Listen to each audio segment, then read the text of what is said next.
இந்த வாஸ்கெல்லாம் கம்ப்ளீட்டாக டேமேஜ். இந்த சைடெலாம் வால்லாம் வந்து பார்த்தீங்கன்னா தெரியும் லீக் ஆகிட்டு இருந்தது. அப்படியே இந்த சைடு வந்து பார்த்தீங்கன்னா கூட சேம் அதே தான்.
கம்ப்ளீட்டாக பாத்ரூம் வந்து முடிச்சதுக்கப்புறம் வந்து அதோடய ஃபினிஷிங் பிஃபோர் வந்து எப்படி ஒர்க் நடந்துகிட்ருக்கு அப்படின்ட்டு நீங்கள் பார்த்துட்டு இருந்தீங்கன்னு நினைக்கிறேன்.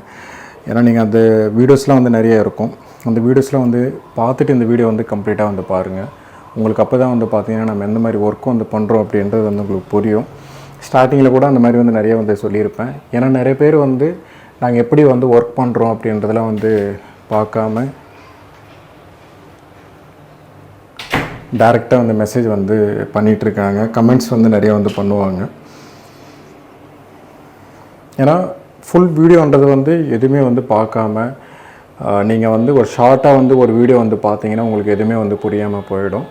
நாங்கள் டே ஒன்லேருந்து என்னென்ன பண்ணுறோம், எந்த மாதிரி ஒர்க் வந்து பண்ணுறோம் அப்படின்றது வந்து உங்களுக்கு கம்ப்ளீட்டாகவே வந்து புரியும். ஏன்னா டே ஒன்லேருந்து லாஸ்ட்டாக முடிகிற வரைக்கும் நம்ம எந்த மாதிரி ஒர்க் வந்து பண்ணுறோம் அப்படின்றது வந்து உங்களுக்கு கம்ப்ளீட்டாக வந்து புரியும். டீட்டெயிலாக வந்து சொல்லியிருப்பேன். யாராவது வந்து ரெனோவேஷன் பண்ணணும் அப்படின்னா அவங்களுக்கும் இந்த வீடியோஸ்லாம் வந்து பார்த்திங்கன்னா நிறைய யூஸ்ஃபுல்லாக இருக்கும்.